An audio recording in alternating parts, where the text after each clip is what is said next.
예, 내가 대변인이다. 오늘도 세 당의 대변인이 나와 계십니다. 더불어민주당 고용진 대변인이 나와 계십니다. 어서 오십시오. 네, 안녕하세요. 예, 자유한국당 정용기 수석 대변인이십니다. 어서 오십시오. 네, 안녕하십니까. 국민의당 김경진 수석 대변인이 나와 계십니다. 안녕하십니까. 안녕하십니까. 김경진입니다. 어제 5당 대선 후보들이 참석하는 2차 TV 토론회가 열렸습니다. 지난 1차와는 달리 생방송으로 진행되고 원고 없는 스탠딩 자유토론식으로 많은 분들의 관심을 끌었는데요. 오늘은 우리 3당 대변인들과 함께 어젯밤 진행된 2차 TV 토론회에 대한 이야기 치열하게 나눠볼까 합니다. 근데 일부에서는 정치외교 안보 분야였었는데 유승민 후보가 이제 문재인 후보한테 이런 질문을 했었죠. 노무현 정부 시절 유엔 북한 인권 결의안에 찬성할지 북한에 물어본 것이 맞냐?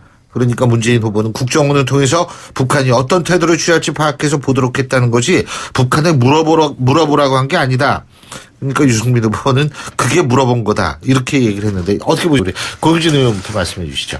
유승민 후보도 그렇고 또 홍준표 후보도 그렇고 우리 누구죠?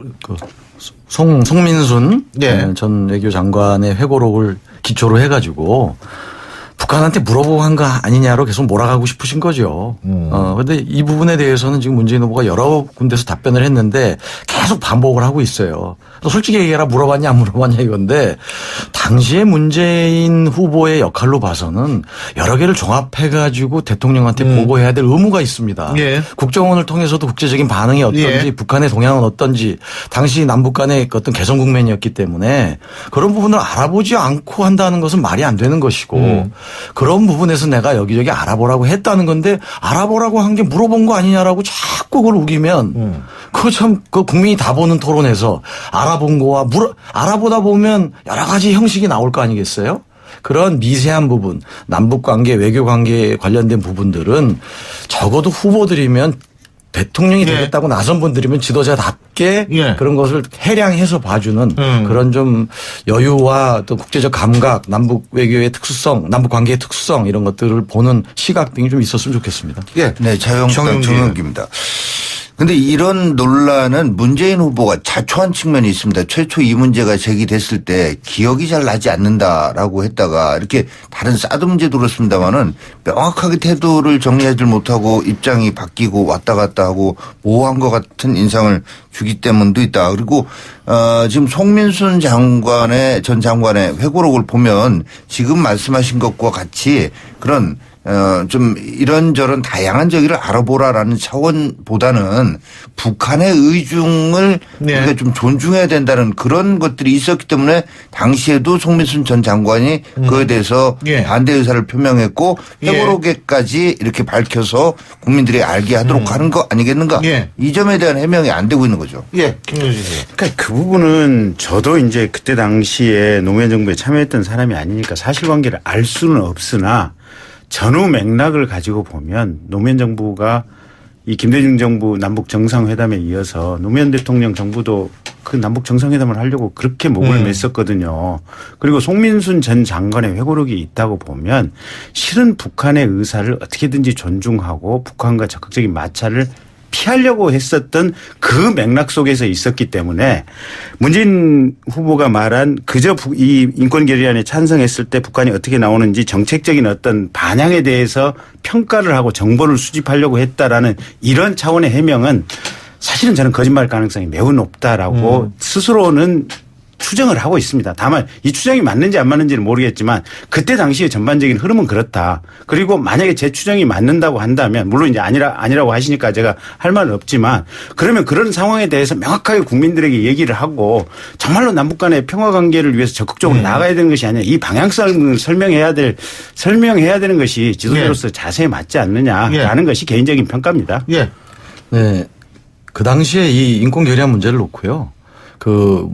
정부 부처와 청와대 각종 외교 담당자끼리 남북관계 담당자끼리 격렬한 논쟁이 있었어요. 그건 누구나 다 인정을 하는 것이고 그중에 송민순 장관은 본인의 주장과 소신이 있었던 겁니다.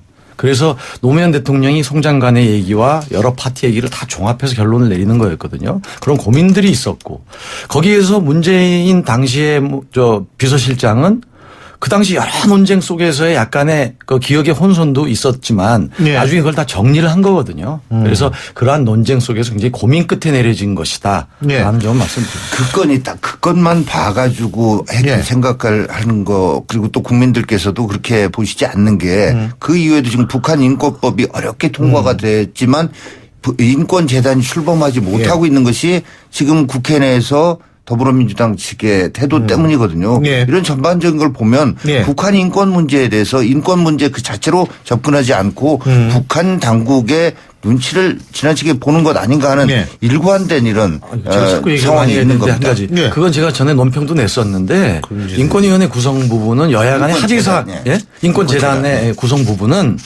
여야 간 합의사항이 준수되지 않고 있기 때문에 그렇다는 점 저희들이 분명히 밝혔어요. 근데 그걸 가지고 서로 간에 진실 공방을 지금 하고 있거든요. 그 더불어민주당 그런 부분은 차차 목소리 밝혀야 되는 추천하지 것이다. 않고 있는 거 아닙니까? 아, 거기에 대해서 원래 합의된 대로의 지분을 지금 주지 않고 있기 때문에 그렇다라는 말씀 제가 드렸었습니다.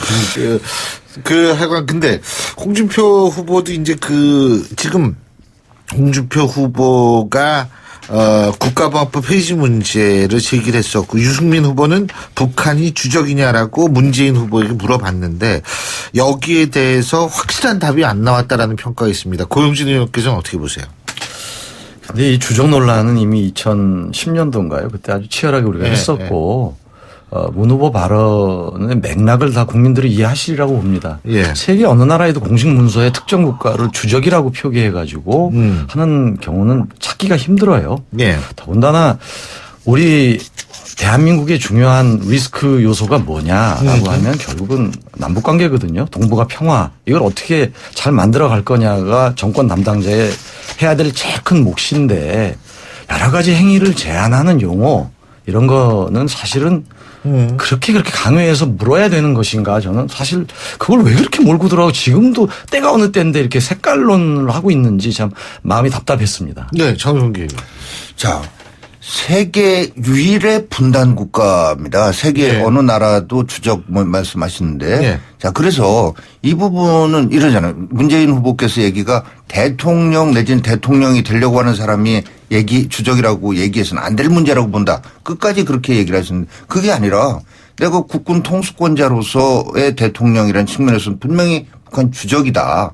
그런데 대통령한테는 국군 통수권자로서의 지위 말고 통일을 지향해야 될 헌법적인 책임이 있는 국가 원수로서 그런 부분에서의 노력은 또 해나갈 것이다. 그러나 군 통수권자로 볼 때는 분명히 주적이 맞다. 네. 이렇게 얘기를 해준다면 국민들이 시원하게 납득할 건데 그걸 끝까지 안 하는 그거에 국민들은 의심의 그러면 눈초리를 제가 하나 두는 질문 거죠. 드리겠는데 예. 당시에 논란이 벌어졌던 이명박 대통령 당시에 이명박 대통령이 공식적으로 주적이라고 했습니까?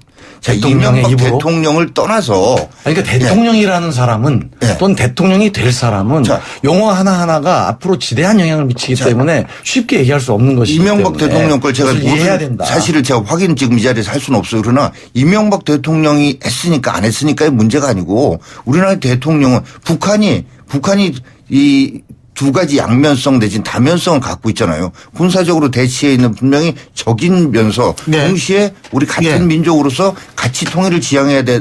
이런 두 가지 성격을 그런데 굳이 왜 다 주적이라는 용어를 아니, 입으로 그거는 하게 하느냐. 그거에 대한 예, 그거에 대한 답을 들어보고자 하는 거 아니겠어요? 그거는 정영기 의원 말이 100% 맞는 것 같아요. 제가 가린 대통령 후보라도 네. 북한 주적 맞다. 아니 총칼을 들이대고 서로 미사일을 쏘고 포를 대고 있는데 주적이 아니면 누가 주적이냐. 주적은 맞는데 이 주적의 성격이 매우 특수한 주적이다. 우리 헌법 전문에도 나왔듯이 평화 통일을 지향하는 평화의 상대방 우리가 평화를 위해서 노력해야 되는 대상으로 헌법에까지 명문화된 주적이다. 아주 특수한 주적이다. 그래서 경우에 따라서는 이 적의 공격성으로부터 우리를 지키기 위해서 이 국방비를 늘려야 되고 방위력을 증강해야 되는 측면도 분명히 있지만 또 물밑에서는 특사를 보내고 또 물밑에서는 여러 가지 어떤 인도적인 지원도 해야 되고 예. 이런 복합적인 성격을 가지고 있다. 예. 그렇기 때문에 이 논란이 지속될 수밖에 없는 것이고 주적이 대 평화의 대상인 알겠습니다. 주적이다. 이렇게 자, 표현해요. 간단하게 그야말로 예, 그건 서로 모순되는 의원 단어의 얘기만 하고 결합인데요. 3부 끝내죠. 이게 외교고 남북관계를 보면 단어 하나로 여러 가지 분쟁이 일어나는 게 굉장히 많습니다. 예. 지금 말씀하신 대로 하면 그냥 적이 있고 또 주적이 있어요. 적대 관계입니다. 그러면 되지. 주적이라고 굳이 대통령 입으로 하냐 말이에요. 각 여러 가지 파트에서 주장을 할 수는 있어요. 국방 파트에서 우리 주적이라고 할 수도 있고 그래서 과거에 논란이 붙었었고 그러나 예. 국군 통수권자 국가의 수반인 대통령이 알겠습니다. 입으로 하는 것은 예. 여러 문제가 있기 때문에 어제 대통령이 돼서 남북 관계를 특히 다뤄야 될 입장에서는 신중할 수밖에 없다 그런 자, 말씀입니다. 이 세